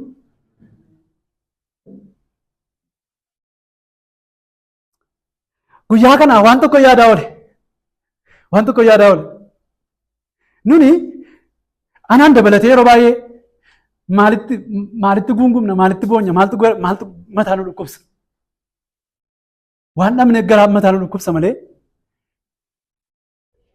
Ifin Waaqayyo waan gaddisiisneef hin boonyu, waan dhabneef boonyu. Namni humble of godhu fuula Waaqayyo duratti kan gad of deebisu. Sababii cubbuu isaatiin Waaqayyoon yakkeef namni fuula Waaqayyoo irra dhufee gaddu nama eebbifamaadha. Inni abdii isaa Waaqayyoo irra akka kaa'ate nutti agarsiisa. Eebbi Waaqayyo iddoo kana irratti dubbatu itti fuftanii akkuma argitan eebba waaqarraa nuun jedha Phaawulos. Eebba hafuuraa wal jijjiiree dubbata. Eebba hafuuraati, eebba waaqarraati. Waa'ee eebba waaqarraa gaafa dubbatu Yohaannis boqonnaa 8 gaafa dubbiftan Niqoodimoos wajjin haasaa Yesuus godhe keessatti yeroo argitani olii yoo dhalachuudhaa baattan jedhee jalqaba. Isa duraa Qorontos boqonnaa 15 gaafa dubbiftan namoonni biyya lafaa kanaa akkuma nama biyya lafaa sanaati jedha. Warri waaqarraa akkuma nama isa waaqarraa sanaati jedha. Eebbinni dhugaan eebbi hafuuraa isa olii dhufuudha. It is in heavenly places. Macaafa lallabaa dubbifattan biyyi lafaa baalii uumamee akka qabu hin argattu. Solomoon sirriitti yeroo nu barreessu gammachuun maraatummaadha jedha keessa ba'ee gaafa dubbatu. Gammaddanii Kiraayist kanallee maaloodha? Maraatummaadha nuun jedha. Dhugumaan isinitti hima maraatummaadha nuun jedha. Biyya lafaa keessatti jedha wanti nama qajeelaatti dhufus wanti nama jallaatti dhufus tokkuma ta'uu isaa argeera jedha. Mindinnaw taadhaa wanta adda isaan godhu maal reennaan samiitu gargar isaan baasa. Biyya lafaa keessatti waanuma tokkotti dhufa. An qajeelaadha, ayyaammenyim, hin dhukkubsadhu, hin daaru, hin dhabu jennee qoma dhiibuu hin dandeenyu. Akkuma warra kaanii dhabuu dandeenyu. Mindinnaw የሚለያየን እኛ በሰማያዊ ስፍራ ርስት አለን አለቃም ሀጀራ qabachuuf yoo ta'e biyya lafaa keessaatii wantoota gaggaarii sona biyyi gaarii biyyi lafaa qabdu keessaatii qabachuuf yoo ta'e eenyuun nu caalaa qaba? Warra biyya lafaa nu caalaa qaba. Warra gooftaan beekne nu caalaa qaba. Kanaafidha Tiitoon boqonnaa 2 lakkoofsa 12-13 yeroo nutti dubbatu waa'ee eebba kanaa gaafa nutti dubbatu akkas jedha 12-13 irratti. Ayyaanni Waaqayyoo kunis nuyi Waaqayyo malee jiraachuu kajeellaa biyya lafaa isa hamaas ganne bara kana keessa of qabuutti qajeelinatti namoota Waaqayyoo ta'anii akka jiraannuuf gorsee gara gaariitti nu deebisa jedhee 13 irratti akkas jedha. Achumaan abdii keenya isa eebbifamaa. Our blessed hope. Abdii keenya isa eebbifamaa. Abdiin keenya eebbifamaan immoo maal jennaan ulfina isa mul'achuuf jiruuti. Kanaafidha Yaaqoob waa'ee obsa kiristaanotaa barreessee boqonnaa 5 irratti qottuun lafa isaa duraa qotee hamma eejisaa ga'uufitti obsaan akkuma eeggatu jedha. Isinis obsaa. Obsaan sooramtu hin jedhu boloota ko. Obsaa biyyi lafaa ol isinii qixxaataan jedhu. Obsaan guuttattu nuun hin jedhu biraazers. Haleluuyaa. Maal nuun jedharee? Kiristoos deebi'ee waan dhufuuf yaada garaa keessanii jajjabeessaa jedha. Kiristoos himaxaalinna. Abdii keenya isa eebbifamaaf ulfina isa deebi'ee mul'atu sanaan eeggannaa jedha.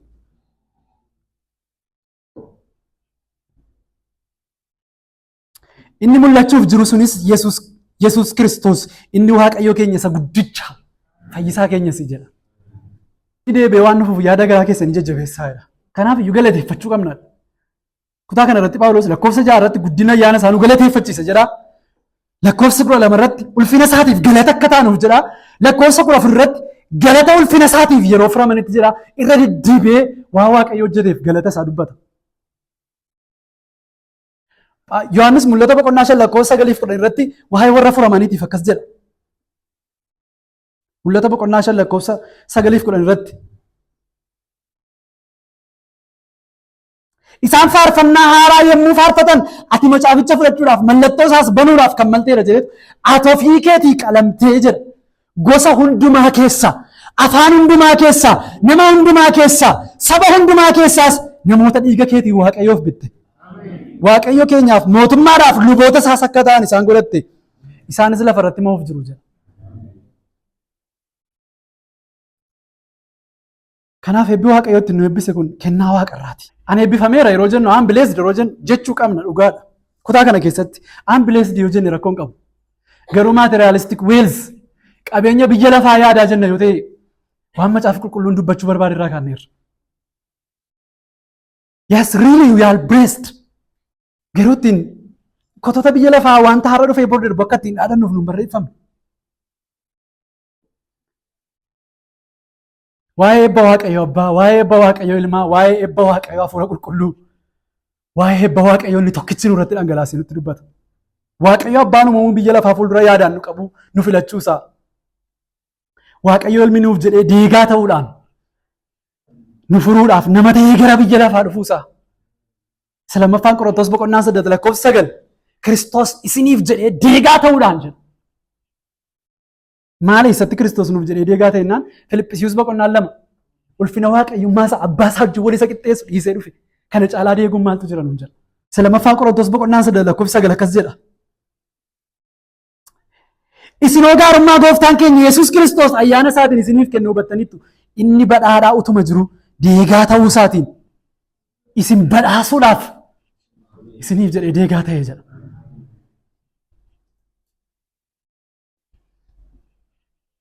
Ulfina Waaqayyummaa isaa abbaa isaa wajjin wal isa qixxeessu dhiisee gara biyya lafaa dhufe nama ta'e nuun ta'e akkuma keenya fooniif dhiiga ta'e ijoollonni kun fooniif dhiiga akkuma ta'an innis akkuma keenya fooniif dhiiga ta'e deegaa ta'e gara biyya lafaa dhufe maal nu gochuudhaaf nu badhaasuudhaaf nu eebbisuudhaaf.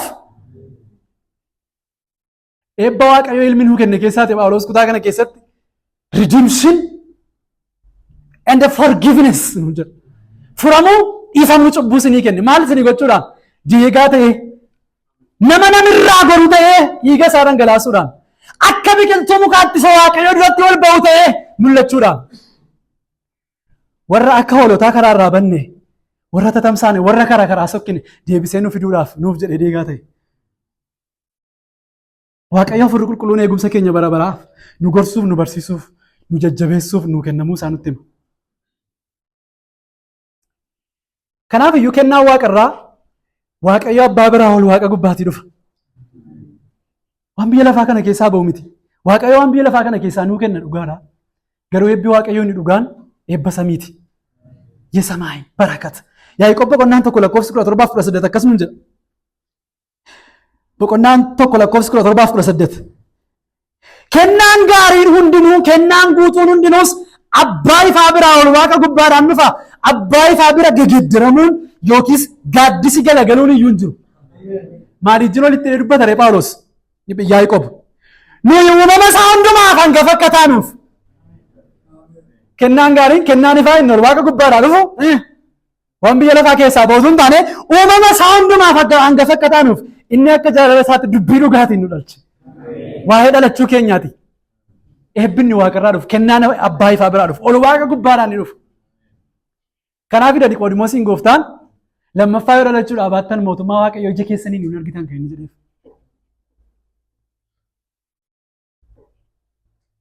Kiristoos isa olii dhufeedha. Eebbisaa isa olii dhufuudha.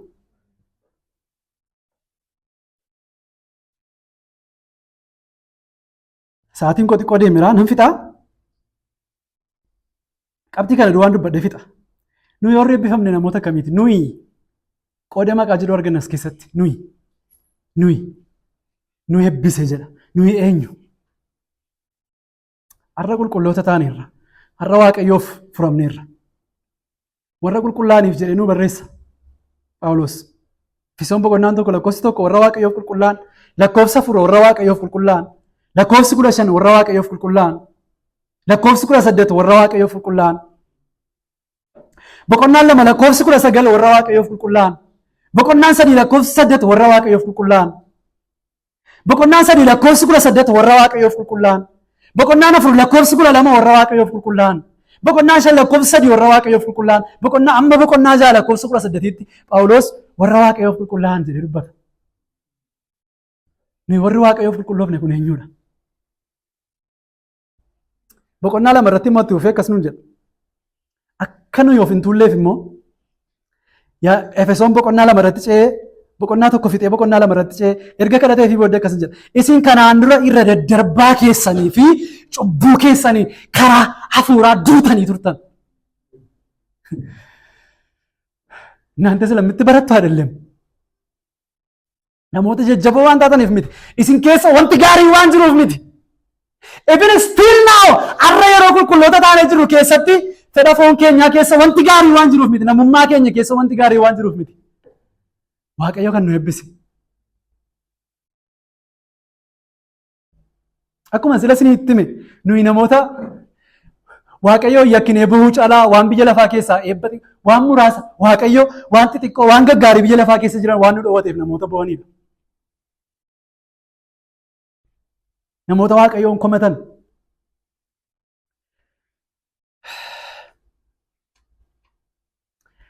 Nuyi namoota akkasiiti. Karaa fuuraa warra duune turre. Karaa fuuraa warra duune. Waaqayyoof deebii kennuu warra hin dandeenye. Waaqayyoo jalaa waachuu warra hin dandeenye. Karaa wangeela ilma isaatii nu waame. Duunee turre jechuun wangeela gurri keenya inni foonii kun dhaga'uu hin danda'u jechuun miti. Kanaafidha barsiisee sabni kun hin dhaga'a garuu dhaggeeffatu yeroo jedhu Waaqayyo maal jechaa jira? Gurri isaallee hin dhaga'a lapheen isaa garuu hin dhaggeeffatu. Lapheen isaa maalidha waan ta'eef? Duudaadha waan ta'eef. Karaa fuuraa duuneerra yeroo jennee dubbannu namoonni yeroo tokko tokko akkamitti wangeela dhageesse fayyitareeru. No. Gurri inni kun hin dhaga'a. Yesuus Kiristoos karaadha dhugaadha fayyina jedhee namni bakkeetti yoo itti dubbate namicha tokkotti gurri isaatuma dhaga'uu darba. Eessa isaa dhaga'uu didere? Hafuura isaa dhaga'uu dide du'aadha. Waaqayyoon manni kiriikeen godhee du'aa isa kaasutti hafuurri isaan dhaga'u. Namni immoo hafuuraan malee Waaqayyo wajjin dubbachuu hin danda'u. Duutanii warri turtan maal taatan jedha lakkoofsa 2 irratti boqonnaa 2 lakkoofsa 2. Yeroo sanatti isin toora biyya lafaa kanaa duukaa buutanii deddeebi'aa. According to the course of this world. Waan biyyi lafaa hojjetu xuraa'ummaa isaa, hammina isaa, cubbuu isaa hundumaa duukaa buutanii deddeebi'aa. Kana duwwaa miti. Cubbuudhaan waan yoon ta'aniif immoo aboo qilleensa keessa jiru irratti isa gooftummaa qabuuf abboomamaa turtan. You are not free. Bilisa turtan nuun hin jedhu. Bitamoo turtan abboomamaa turtan. Namni kan biraa wayii qaami biraa wayii isin biteera. Inni kam? The prince of the air. Qilleensa kana gubbaatti isa gooftummaa qabatu isin bite jedhu. Firii turtan nuun hin jedhu. Kanaafidha wangeela Yohaannis boqonnaa 8 irratti Yihuudoonni nuyi eenyuuf iyyuu takkaa garban taane naan gooftaan deebii gabaabaa tokko isaaniif deebise. Maal ittiin jedhe? Ilmichi yoo birmaduu isin baasuudhaa baate warra birmaduu baatan miti. If the Son sets you free, you are free indeed. Unless you are not free እንደማለት ነው. Yoo kana achis free miti. Hidhamtanii jirtu. Province of the air. Aboo qilleensa keessa jiru irratti isa gooftummaa qabuuf namoota abboomamaa turredha. nuyi warri Phaawulos jedhu ofiisaallee itti dabalee Phaawulos kan dubbatu. Aboo qilleensa keessa jiru irratti inni gooftummaa qabu kun immoo maal jennaan macaafa keessan yoo agartan lakkoofsa 2 Efesoon 2 lakkoofsa 2 irratti hafuurichi hamaan hafuurichi hamaan amma namoota waaqayyoof hin abboomamne gidduutti hojjechaa jira jedha. Lammaffaa Qorontos 4 lakkoofsa 6 irratti hafuurri hamaan kun maal godhe jennaan hafuurichi hamaan waaqayyichi bara si'anaa kun jedha. Ifa ulfinaa isa fuula Kiristoos irraa mul'atu akka isaan hin argineef isaan jaamse jedha. Jaamaa turtan, duudaa turtan, waaqayyoof deebii kennuu hin dandeessan, hafuurri keessan du'aa ture. Nuyi warri eebbifamne. Nuyi waan ittiin of jennu hin qabnu. No room to boast. Kutaa kana keessatti iddoo itti of jechuudhaaf nu mijatu tokko illee hin jiru. Iddoo ofii keessan galchitan hin qabdan. Eheen hiyyeessammaachuu waan Phaawulos dubbatu kanatu dhageessanii waaqayyoof hin abboomamtan yoo ta'e hin fayyine. Waaqayyoof yeroo cubbuu hojjennu garaan keenya raafamee waaqayyoo eebban mana ga'u nu eebbiseetu jiru annee qalbiin jijjiirannu taanaan fayyina keessa shakka. I am not here to assure you. Ofii koos assure gochuuf isin assure gochuudhaaf addanan jiru. Fayyina sobaa assure ol gochuudhaaf hin jiru. Laphee nuyi waaqayyoof qabnutu fayyina keenya agarsiisa. Akka nuyi cubbuu hojjennuuf akka nuyi waaqayyoon yakkinuuf መበረቻቻ አይደለም ይሄ ክፍል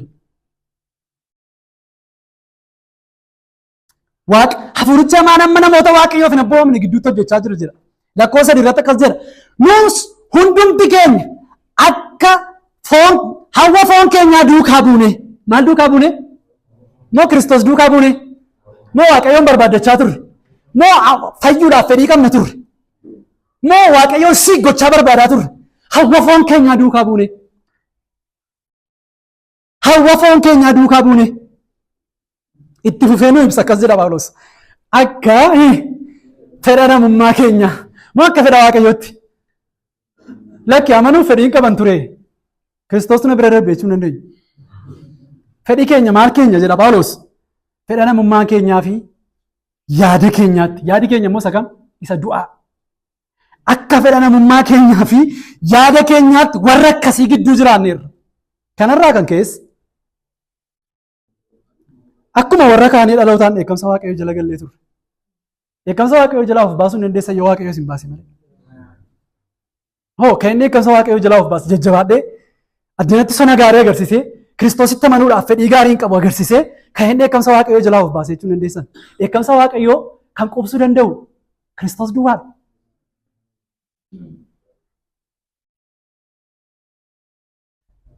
Kanaaf iyyuu namoonni nuyi jedhamne kun namoota akkamiiti? Irree darbaa keenyaaf cubbuu keenyaan karaa hafuuraa warra duune. Toora biyya lafaa kanaa duukaa buunee deddeebi'aa warra turre. Aboo qilleensa keessa jiru irratti isa gooftummaa qabu forraa abboomamu. Akka bittaa hafuuricha hamaatti warra jiraannu. Kanaafidha. Ibroota boqonnaa 2 irratti yeroo dubbatu barreessaan Ibroota seexana isa humna du'aa qabu balleessuudhaaf nama ta'e Kiristoos jira. Nurratti humna du'aa isa qabu ture balleessuudhaaf nama ta'e jira. Isa lammaffaa Xiimotewos hin dhattanii gaafa dubbifattan waa'ee jara tokko yeroo dubbatu Phaawulos akkas jedha. Akka isaan yaada garaa isaanii gaddaratanii gara Waaqayyootti deebi'aniif Waaqayyo karaan kennaaf ta'a. Yoos seexana isa akka isaan fedha isaa godhaniif isaan bitate jalaan ba'u jira. Moo akka fedha Waaqayyoo godhaniif akka isaan fedha isaa godhaniif isa isaan bitate jalaan ba'u jira.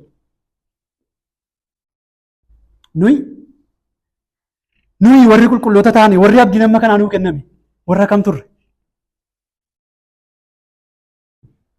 Yaada fannifamuu Kiristoositti warra diina taane jiraannu.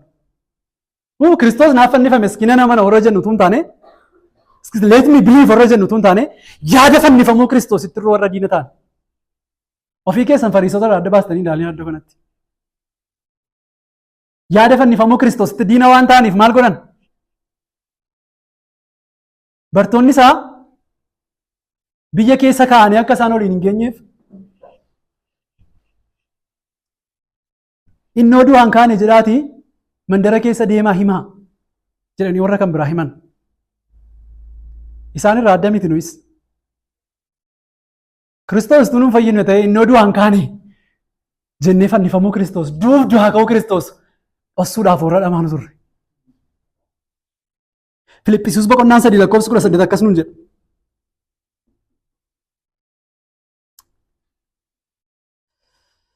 Waa'ee jara tokko kanaan dura akkuma si'a baay'ee isinitti hime. Ammas boo'aa isinitti nan hima jedha Phaawulos. Maal ta'a isinitti nan hima? Boo'aa isinitti nan hima. Isaan yaada fannifamuu Kiristoositti diina ta'anii jiraatu. Dhumni isaanii badiisa. Garaan isaanii Waaqayyo isaaniiti. Nuyi garaan keenya Waaqayyo keenya warra ta'ee ture.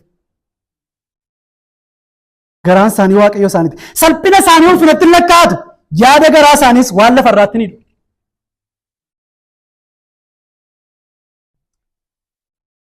Namoota akkasiiti.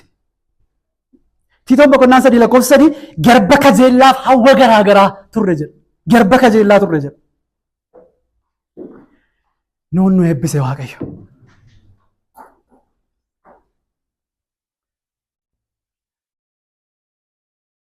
Kanaaf iyyuu fannoo Kiristoos gaafa arginu dheekkamsa Waaqayyoo isa guddaa san irratti boba'aa turee fi boba'uuf turee fi gurraachina cubbuu keenya arginu. Fayyina keenya duwwaa miti. Fannoo Kiristoosiin gaafa laallu Kiristoos iddoo keenya bu'ee sanni baate gurraachina cubbuu keenyaa hammina cubbuu keenyaa dheekkamsa Waaqayyoo san irratti boba'uuf ture argina.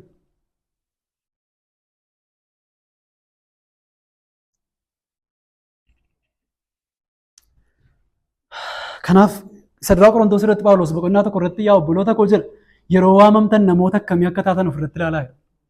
Don't boast. Yeroo waamamtan namoota akkamii akka taatan ofirratti ilaalaa. Kutaan kun kutaa namoota hundumaa afaan qabachiisudha.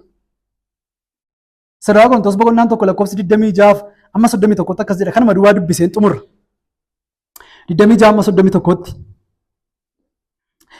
Obboloota koo isin yeroo waamamtan namoota akkamii akka taatan ofirratti ilaalaa. Akka yaada namaatti baay'een keessan ogeessota miti. Baay'een keessan beekamoo miti. Baay'een keessanis sanyii warra gurguddaa keessaa miti. Waaqayyo garuu namoota ogeessota yeellaasisuudhaaf waan biyyi lafaa gowwaatti lakkaa'uufi. Waaqayyo warra jaboo yeellaasisuudhaaf waan biyyi lafaa dadhabaatti lakkaa'uufi. Waaqayyo wanta jira jedhamu lafatti dabaluudhaaf wanta jiran jedhamne. Eeyyudha kan jiran jedhamne isin wanta jiran jedhamne. Wanta biyya lafaatti gad deebi'aatti lakkaa'amuuf wanta tuffatamaa fo'ate. Kanaafis namni tokko illee fuula Waaqayyoo duratti of hin jajin. Namni meeqa? Namni tokko. 100%. Namni tokko illee fuula Waaqayyoo duratti of hin jajin. Ifin arra mataasaa Kiristoos Yesuusitti jiraachuun keessa Waaqayyoo biraa ta'e. Waaqayyoo Kiristoosiin ogummaa keenya nuuf godhe. Isumaan qajeelota taanee Waaqayyoof qulqulloofnee hin furamne. Kanaafis namni of jajuu gochaa gooftaatiin of ajaju kan jedhu caafameera. Kan nuti ittiin of jannu dhagna keenya kana keessaa wanti gaariin bahu tokko illee hin jiru. Akkas jechuun har'a qulqulloota taaneetu jirru qulqullummaadhaaf hin dhamaanu jechuu miti. Waaqayyoo duratti qulqullummaadhaan jiraachuudhaa fi cubbuurraatii hin baqannu hin dhamaanu. Itti gaafatamummaa akka amantootaatti nurra jiru hin baannu jechuu miti. Garuu Kiristoos nu fayyisuu isaatiif eebba kana hundumaa nuu kennuu isaatiif wanti gaariin nu biraa bahu tokko illee hin jiru. He blessed us. Kaanee dhaabbannee galateeffanna. Abbaatoo hin amasagginaለን. Waa'ee sagalee keetiif galanni siif haa ta'u. Sagaleen kee akka badhaadhummaa isaatti akka nu keessa jiraatu, dubbeetiin itti dubbatteen akka jijjiiramu, caalmaatti akka ulfina siif hin, caalmaatti akka siif jiraan, caalmaatti miilla kee jalatti akka gad of deebifnu, caalmaatti fuula kee dura akka turu, caalmaatti akka si jaallannu, caalmaatti akka cubbuu jibbinu, waa'ee fayyina keenyaatii fi hundee dhaabbataa, barsiisa dhaabbataa, giraawundii dhaabbataa ta'e akka qabaan waan ati kutaa kana keessatti nu barsiisaa jirtu, nu barsiisuuf jirtu keessatti yaadni garaa keenya akka hin raafamne, miilli keenya gadi fagaatee akka dhaabbatuuf maqaa gooftaa Yesuusiin ayyaana kennu baay'isi. Obboloota gidduu kana jiran hundumaa dadhabbii garaa garaa keessa kan jiran, ba'aa garaa garaa keessa kan jiran, fuula kee duratti walitti dhufeenya hariiroo koominiyoon isaan si wajjin qaban laafee kan jiru kadhachuu fuula kee dura dhufuu waaqeffachuu sagalee kee dubbifachuu kan dadhabaniif maqaa Yesuusiin ayyaanni haa baay'atu. Araarri haa baay'atuuf ayyaanni kee isaaniif haa baay'atu. Fuula keetti deddeebi'uudhaaf ayyaana nuu dhangalaasi. Sagalee keetti deddeebi'uudhaaf ayyaana nuu dhangalaasi. waan garaa keenya raasu biyya lafaa keessaa wanta ba'u biyya lafaatti sassata kan nutti naqu dadhabbii kan nutti naqu waan biyya lafaa keessaa ba'utti garaa keenya kan harkisu laphee keenya kan qoru hundumaa nurraa kaasi. Waaqayyo gooftaa yaadi keenya hundumtu hawwiin keenya hundumtu dheebuun keenya hundumtu kan nuyi barbaannu hundumtu yeroo hundumaa siin akka ta'uuf nu gargaari. Gooftaa sagalee keetti qabamne akka jiraannuuf dhaga'uu duwwaadhaan akka of hin goyyomsineef nu gargaari. Haleluuyaa. Galanni siif haa ta'u. Bara keenya guyyoota keenyaa fi hundumaa nuuf eebbisi. Macaafa kanatti hufnee gaafa qayyabannu hundumaatti geggeessuun hafuura keenya wajjin haa ta'u. Kan dhukkubsatan hundumaa gargaari. Kan gaddan hundumaa jajjabeessi. Nagaan kee obboloota hundumaa irra haa jiraatu. Waldaa kiristiyaanaa dhagna kee taate hundumaa lafa isheen jirtutti jajjabeessi. Saba kee jajjabeessi. Karaa hundumaa nu wajjiniidhaan ta'e. Galanni ulfinni siif haa ta'u. Isa jaallattu ilma kee Yesuus Kiristoosiin.